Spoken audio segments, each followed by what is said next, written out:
Well, so John Deere has a new item coming out in their newer combines called Harvest Lab 3000. This is a grain sensor for their S700 series, and this is going to be their machines that are from 2018 or newer. This option with the sensor is going to help farmers precisely document the harvest as their grain quality is recorded at every point in the field. So as the grain's flowing through its auger, it's going to push past this infrared sensor, and it's going to be able to tell when it comes to small grains or canola what the protein might be, what your oil yield could be. Why is this information important to a farmer? Well, for those folks who need to know what's going on with their protein because it can be at premium, same with their oil premiums on canola, that's important information. And additionally, that's all information uploaded into your monitors in the cab.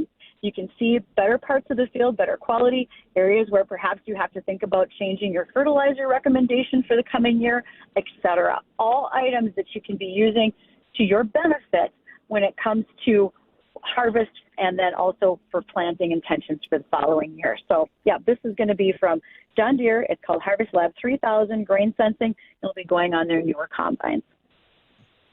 I see. And how do you do it now? How are you able to, or what's the process into finding out what that oil content is in your soybean or the protein levels? And how does this technology, what is that going to change moving forward compared to what we're doing right now to do it?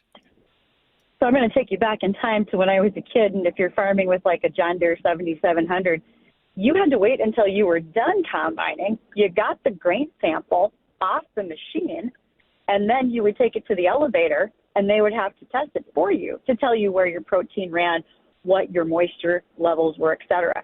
Now we're finding ways to be able to do it a little bit more effectively right on the machines, and that saves you some time. So, for instance, knowing what you've got for a protein level, if you've got to make changes, et cetera, that all matters. If you've got a high protein and you need a lower protein, do I need to bin this and blend it off later on to change, what I have as an overall average, et cetera. But you're right. This is something that we just have to use to do in sort of a long form versus having these sensors now that we can actually have on our combines. And not everybody's going to have it, right? These are going to be newer machines. So some of the older ones, we're still going to rely on the things we've always done.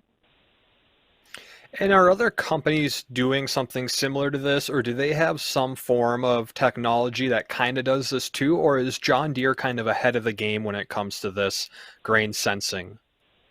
Well, John Deere is pretty much rolling out a lot of new options in their equipment as of late. This is one. And then if you remember, we also talked about their Exact Shot, which is on planters if you're doing a starter fertilizer, and it's putting the exact amount of fertilizer right at the seed in furrow when you're planting. That's not necessarily newest technology. There's been other companies and planters that have done very much the same thing, but John Deere is now offering it as an option on their equipment as well. And let's face it, John Deere's got some pretty big brand recognition to go along with what they're doing. When they make an announcement like they did at the Consumer Electronics Show in Las Vegas, folks pay attention to what's going on. So you can see overall in the ag industry, more attention is being paid to what we do. And as technology continues to advance, we're going to, in fact, continue to hear about these things. And you know what? It's nice to see some of the changes that are coming along. We see changes in automation in so many other industries. Now they are happening in one that we romanticize a little bit about being part of the upper Midwest and how we generally farm.